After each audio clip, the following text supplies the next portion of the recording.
बिस्मिल्लाहिर्रहमानिर्रहीम, अस्सलाम वालेकुम। पाकिस्तान की तारीख का किसी भी पॉलिटिकल पार्टी के खिलाफ सबसे बड़ा क्रैकडाउन इस वक्त जारी है और बहुत मुश्किल हो रहा है आप तक अपनी बात पहुंचाना, हालात के बारे में आपको आगाह करना। जिस तरह आप जानते हैं कि इंटरनेट की बंदिश है, सोशल मीडिया तमाम तरह से बंद है बिल्कुल। और मुझे नहीं याद कि पिछली दफ़ा या पाकिस्तान की तारीख में कभी इतनी देर तक सोशल मीडिया बिल्कुल बंद रहा हो और इंटरनेट इतना अरसा तक इस तरह से बंद रहा हो। अब मईशत पर इसके इंतहाई हौलनाक असरात आ रहे हैं, हौलनाक असरात आ रहे हैं, जिससे पता नहीं हमारी मईशत संभल सकेगी या नहीं संभल सकेगी, क्योंकि डॉलर 300 को क्रॉस कर चुका है। और IMF के हवाले से मैं आपको बता दूं कि IMF ने साफ कह दिया है कि कोई क्रॉस सब्सिडी, ये जो पेट्रोल की हुकूमत कह रही थी जी हम कर देंगे, कोई सस्ता कर देंगे, वो हो ही नहीं सकता।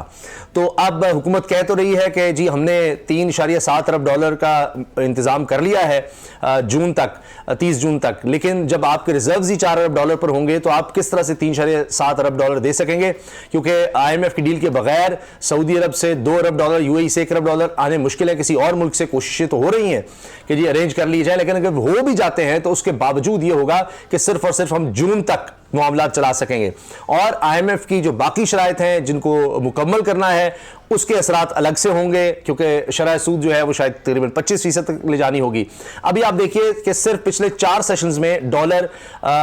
तकरीबन 14 रुपए बढ़ चुका है और इसकी वजह से पाकिस्तान के 1800 अरब रुपया कर्जा बढ़ गया है सिर्फ और सिर्फ पिछले 4 सेशंस में। और 116 रुपए जब से शहबाज शरीफ वज़ीर-ए-आज़म बने हैं, ये मौजूदा हुकूमत आई PDM की, नाकाम तरीन, नाअहल तरीन, नाकारा तरीन हुकूमत, 116 रुपए,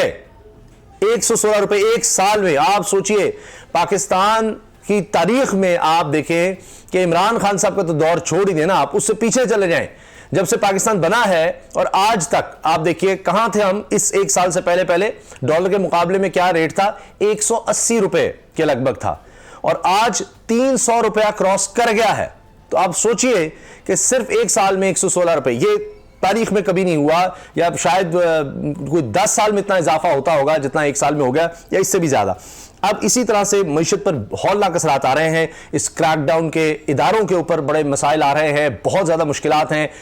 हुकूमत बहुत बुरी तरह फंस गई है और गहरा गड़ा है जिसमें गिरती चली जा रही है, उसको और गहरा कर रही है। इसकी एक बहुत बड़ी मिसाल मैं आपको देने जा रहा हूं कि एक अहम शख्सियत को फौरी तौर पर ओहदे से हटाया गया है।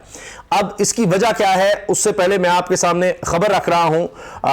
कमांडेंट FC को अचानक हटा दिया गया, ओहदे से हटा दिया गया। अब इसकी वजह क्या है, ये मौजूदा हालात में इसकी कितनी अहमियत है और जिस शख्स को लाया गया है उससे पता लग रहा है कि मामलात क्या है। यानी साबिक IG खैबर पख्तूनख्वा को दोबारा लगाया गया है इसी पोजीशन पर। अब इनको हटाया गया था और हटाया इसलिए गया था, यानी साबिक IG को, कि जी ये इन्होंने कहा कि जी एक तो ये कि हम इलेक्शंस के लिए तैयार हैं खैबर पख्तूनख्वा में। ये इन्होंने क्यों कहा, मौज़म जान अंसारी हैं, इनको अब कमांडेंट FC तैनात कर दिया गया है। इसकी भी तफसील में मैं आऊँगा। तो पहले सलाहुद्दीन साहब जो FC थे, कमांडेंट थे, उनको हटा दिया गया, सलाहुद्दीन को, और पुलिस सर्विस ग्रेड 22 के अफसर सलाहुद्दीन, इनको एस्टैब्लिशमेंट डिवीजन रिपोर्ट करने की हिदायत कर दी गई है। और मौज़म जान अंसारी, ये दोबारा इनको वापस लाया गया है, इनको हटा दिया गया था, OSD बना दिया गया था। और उसकी वजह थी कि एक तो ये जब IG थे, इन्होंने कहा जी बिल्कुल हम तैयार हैं खैबर पख्तूनख्वा में इलेक्शंस के लिए। अब वफाकी हुकूमत ने इसका गुस्सा निकाला कि जी ये किस तरह कह सकते हैं हम इलेक्शंस के लिए तैयार हैं। दूसरा, आपको याद होगा पेशावर में हालिया तारीख का सबसे ज्यादा हौलनाक दहशतगर्दी का वाकया जो मस्जिद में हुआ, पुलिस लाइन्स की, वहां पर बड़ी तादाद में शहादतें हुई, 100 से ज्यादा, और उनमें बड़ी तादाद में पुलिस एहलकार या उनके रिश्तेदार या घर के लोग। तो इसकी वजह से फिर एहतजाज हुआ कि जी हमें प्रॉपर सिक्योरिटी नहीं दी जाती, और उस एहतजाज में जो पुलिस वाले शामिल थे उनके खिलाफ एक्शन का कहा गया। लेकिन IG साहब जो उस वक्त थे, मौज़म जान अंसारी साहब, जिनको अब FC कमांडेंट लगाया गया है, इन्होंने उनके खिलाफ उस तरह का एक्शन लिया जिस तरह का कहा जा रहा था। तो अब हुआ यह कि जब ये हालिया अब ये जो मामलात हुए हैं, जिस तरह का एहतजाज हुआ है और रोका नहीं गया, और फिर वो यानी सेंसिटिव जो है, हसास तंसीबात है, वहां तक लोग पहुंच गए, मुजाहिरीन पहुंच गए, और फिर आप देखते हैं कि बहुत बड़ी तादाद में लोग जहाँ बाक हुए हैं और बहुत ज़्यादा जख्मी हुए, खासतौर पर पेशावर में। तो अब लगता यह है कि जी क्यों नहीं रोक सके एफसी जो है फ्रंटियर कांस्टेबलरी या पुलिस, ये लोग क्यों नहीं आ सके, क्यों नहीं रोक सके। अब एक तो मसला यह है कि जाहिर है कि मोराल बहुत ज्यादा डाउन कि जी आपने जिस तरह से आईजी साहब ने ये मौजम जहाज से जब आईजी थे तो उन्होंने कहा ये मेरे खानदान की तरह है, मैं चैन से नहीं बैठूंगा। तो इनकी बात, इनका जज्बात के साथ पुलिस वालों के साथ खड़े होना, वो एक इनको पुलिस डिपार्टमेंट में बहुत ज्यादा लगता है कि मकबूल कर गया। और उसके बाद मोराल पुलिस का डाउन हो गया कि जी यहां तो जिसका चाहता है दिल उनको हटा देता है, ये कर देते हैं। तो अब इसलिए इनको वापस लाया गया कि पुलिस का या एफसी का मोराल डाउन था, वो लोगों के आगे नहीं आ रहे थे, मुजाहिरीन के सामने नहीं आ रहे थे, मुजाहिरीन को रोक नहीं रहे थे या उन पर फायरिंग नहीं कर रहे थे, और उस तरह से उनके खिलाफ सख्त जो आप कह सकते हैं इकदाम वो नहीं ले रहे थे। तो इससे नजर आया शायद कि उनका मोराल डाउन हो गया है, या ये भी कि जी जो एफसी के कमांडेंट थे वो सही तरह परफॉर्म नहीं कर सके, उनको सही डिप्लॉय नहीं कर सके, क्या जो भी था। तो अब फौरी तौर पर जनाब उनको हटा दिया गया है, और ये अब विफाकी हुकूमत यानी वज़ीर दाखिला राना सनाउल्लाह के अंदर आता है सारा डिपार्टमेंट एफसी का। पहले ये जो साबिका कबाली इलाके थे वहां इनका काम होता था, तो उसके बाद फिर ये इंटीरियर मिनिस्ट्री के अंदर आ गई एफसी। तो अब फ्रंटियर कांस्टेबलरी जो आप सुनते होंगे कि जिनको इस्लामाबाद भी बुला लिया गया है, अब हालात ये हैं कि इस्लामाबाद में दारुल हुकूमत में थाना रमना जो है वो नजर आतिश कर दिया गया, और अब फौज आ चुकी है, इस्लामाबाद में फौज आ चुकी है। खैबर पख्तूनख्वा और पंजाब में भी डिप्लॉय किया गया उनको, लेकिन इस्लामाबाद में आ चुकी है। एक होता है कि बिल्कुल बैक एंड पे होते हैं कि किसी वक्त भी किया जाए, तो डिप्लॉय हो चुके हैं। अब जनाब ये रोजनामा दुनिया की खबर है कि ज़राए के मुताबिक हुकूमत ने सलाहुद्दीन की जगह मौज़म जहां अंसारी कमांडेंट एफसी तैनात कर दिया है। नए कमांडेंट एफसी मौज़म जहां अंसारी एस्टैब्लिशमेंट डिवीजन में ओएसडी तैनात थे। इससे कबल मौज़म जहां अंसारी आईजी खैबर पख्तूनख्वा की जिम्मेदारियां निभा रहे थे, इन्हें ओहदे से हटा दिया गया। मौज़म की जगह ग्रेड 21 के अफसर अख्तर हयात गंडापुर को आईजी खैबर पख्तूनख्वा तैनात किया गया था। इनको हटाया गया था, तो फिर हुकूमत ने हयात गंडापुर साहब को लगाया था, अख्तर हयात को। कारकर्दगी से मुतमईन ना होने की वजह से मौज़म जहां अंसारी को वफाकी हुकूमत ने आईजी खैबर पख्तूनख्वा के ओहदे से हटाने का फैसला किया था। उन्होंने सूबे में इंतखाबात के लिए तैयार होने का बयान दिया था। ये रोजनामा दुनिया ये छाप रहा है, लिख रहा है कि इन्होंने बयान दे दिया था जी खैबर पख्तूनख्वा में तो हम सिक्योरिटी देने के लिए तैयार हैं। आईजी ने कह दिया था इलेक्शंस के लिए। तो क्यों कहा कि आप सिक्योरिटी देने के लिए तैयार हैं? यानी जहां पर हुकूमत ये कहती है कि जी पूरे मुल्क में हम छोड़े, आप सिर्फ पंजाब में भी इलेक्शंस नहीं करवा सकते, सिक्योरिटी नहीं दे सकते, वहां पर आईजी जो है वो इतिमाद का इजहार कर रहा है। जहां पर शोरिश थी वहां भी उसका कॉन्फिडेंस देखें और उसके इंतजाम देखें, तो हुकूमत ने कहा कि ये कैसे कर सकता है, तो उसको उन्होंने हटा दिया था, लेकिन अब उसको वापस लाना पड़ा है। तो ये एक बहुत बड़ी शिकस्त है हुकूमत की कि वो शख्स जिसको अभी हटाया था उसको आपको एफसी के कमांडर के तौर पर वापस लाना पड़ रहा है। तो नजर ये भी आ रहा है कि शायद ये वजह है कि जो फोर्सेज हैं उन्होंने इनकार कर दिया है कि जी हम इस तरह से नहीं करेंगे, या एहतजाज को रोकने जो भी अहकाम दिए जा रहे थे या जो भी किया जा रहा था वो नहीं किया गया। फिर काबीना का जो हालिया इजलास हुआ है, जिसके बाद शहबाज शरीफ साहब ने कौम से भी खिताब किया और अजीब व गरीब वो बातें वो कर रहे थे, अपना ज्यादा रोना रोते रहे कि जी हमने एहतसाब का सामना किया, हम करप्ट नहीं थे, हमने करप्शन नहीं की, हमने सामना किया, इमरान खान को नहीं छोड़ेंगे, इसने नाकाबिल इतलाफी जुर्म कर दिया है। तो वो ये था कि अब तो इसको नहीं छोड़ेंगे। उसके बाद हमने क्रैकडाउन देखना शुरू किया, वो सब जारी है, लेकिन उससे कुछ चीजें संभल नहीं रही, और मईशत जो है जो पहली नीचे की तरफ जा रही थी वो तो बिल्कुल जिस तरह होता है कि जहाज एक जाता है कि शिप ट्रैक जिस तरह होता है कि टूटने की तरफ जाता है, वो तेजी हो गई है, या ट्रेन जा रही है और आगे नजर आ रहा है कि आगे हादसा है तो उसकी स्पीड और तेज कर दी गई है, बस यही हुआ है। और जो जहाज है अगर नीचे खुदा न खास्ता आप देखें जा रहा है तो उसको बिल्कुल ही नीचे कर दिया गया है कि सीधा ही जल्दी पहुंचे, ये हालात कर दिए। खैर अब मसला ये है कि इससे पैगाम ये जा रहा है कि हुकूमत ने चूंकि फैसला कर लिया है कि भरपूर क्रैकडाउन करना है, तो उस तरह से फिर सपोर्ट नहीं मिल रही, ब्यूरोक्रेसी कहें, पुलिस या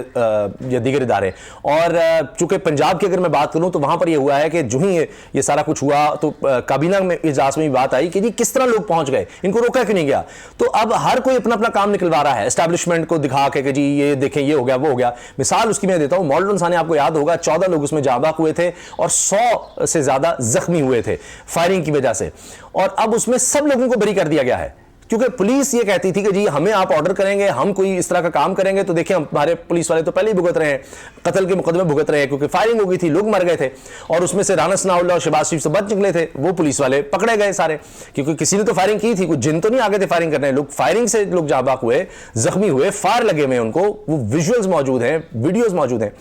तो अब पुलिस जो है वो जाहिर है कि नहीं कर रही थी कि जी हम करेंगे तो फिर हम यहाँ पकड़ को कल को कोई गवर्नमेंट चेंज होगी क्या होगा, इसलिए वो साहब को बरी कर दिया। वो केस ही अब कहानी खत्म हो गई है कि जी वो 14 बंदे जहां बक हुए या 100 जख्मी, छोड़ दें आपको जो कहा जा रहा है आप वो करें, बस एक्शन लें। तो ये सूरत हाल है इस वक्त, तो ताकि पुलिस को एक फ्री हैंड मिल सके कि जी आप घबराएं नहीं, जो पिछले थे वो सारे मामला खत्म हो रहे हैं। इसी तरह इस सारे केओस का फायदा उठाते हुए लगता यह है कि हुकूमत की तरफ से देखें सारे नैब के केसेस, शहबाज शरीफ वो खत्म हो रहे हैं, उनके खानदान के सब केसेस खत्म कीजिए, हमें पहले आप छोड़ें। इसी तरह नवाज शरीफ की वापसी का रास्ता भी हमवार हो सकता है क्या कि जी ये देखें ये सारा हम तो सभी समेटेंगे, एक इतनी पोलिटिकल पार्टी है उसके खिलाफ हमें क्रैकडाउन करना है, तो पहले नवाज शरीफ को तो वापस आने दिया जाए, सारे केसेस खत्म करवाए जाए। तो इस केओस में अपना अपना सब फायदा उठाने की कोशिश करेंगे, जिसका जो फायदा है ज़ख़ीरा अंदोज़ उसमें लग जाएगा, माफिया अपने काम में लग जाएगा, डॉलर वाले अपने काम में लग जाएंगे, जिसका जो होता है काम, यानी जो माफिया की तरह एक्ट करते हैं वो सब अब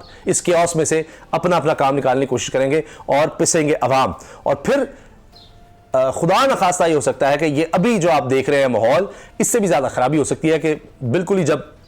मईशत क्रैश कर जाए, खुदा न खास्ता डिफॉल्ट वाली कैफियत हो जाए, तो फिर आप देखिए कि और ज्यादा सड़कों पर असरात नजर आएंगे। तो ये जो कुछ हो रहा है, मैंने आपको बताया इंटरनेट की बंदिश, सोशल मीडिया सब खत्म, ये बुनियादी अब रीढ़ की हड्डी है ये मईशत के लिए। ट्रांसपोर्टेशन कुछ पता नहीं, राब्ता नहीं हो पा रहा, खबरें कुछ नहीं मिल रही, स्कूल्स बंद हैं, कॉलेजेस बंद हैं, यूनिवर्सिटीज़ बंद हैं,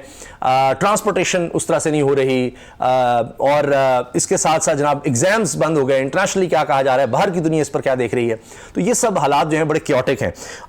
बड़ी जल्दी क्विकली मैं आपको बता दूं कि हुकूमत की सोच देखिए, मुट्ठी भर लोगों ने आरएसएस के कहने पर रियासती इदारों पर हमले किए। अता तारड़, जब अता तारड़ साहब जैसे लोगों को बिठाकर आप ये करेंगे आरएसएस के कहने पर, यानी आप ये कह रहे हैं कि यहां पर अब इतना अरसू रसूख हो गया पाकिस्तान के मुल्क में आरएसएस का कि वो यहां पर ऑपरेट कर रहे हैं। कुछ तो ख्याल करें आप क्या बातें कर रहे हैं, इसका इंटरनेशनली क्या होगा। अब भारत इस पर लत्ते ले रहा है, मजाक उड़ा रहा है हमारा, वहां का सारा मीडिया इस बात पर लगा हुआ है कि जी मीम्स बन रही हैं कि जी ये पाकिस्तान में देखें क्या हो रहा है, पाकिस्तान में किस तरह का जी केओस है।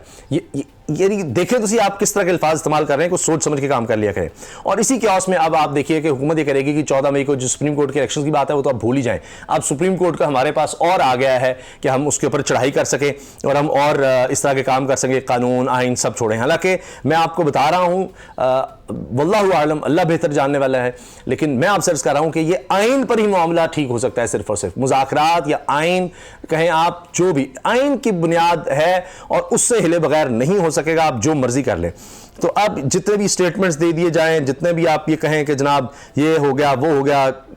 क्रैकडाउन छोड़ेंगे नहीं, फला उठा लेंगे, सब कुछ हो जाएगा वक्ती तौर पर, मगर उसके साथ आने वाले दिनों में आपको नजर आते रहेंगे। दुआ में याद रखिएगा, अल्लाह ताला पाकिस्तान की हिफाजत फरमाए, अल्लाह ताला पाकिस्तान में रहने वालों की हिफाजत फरमाए। अल्लाह हाफिज़।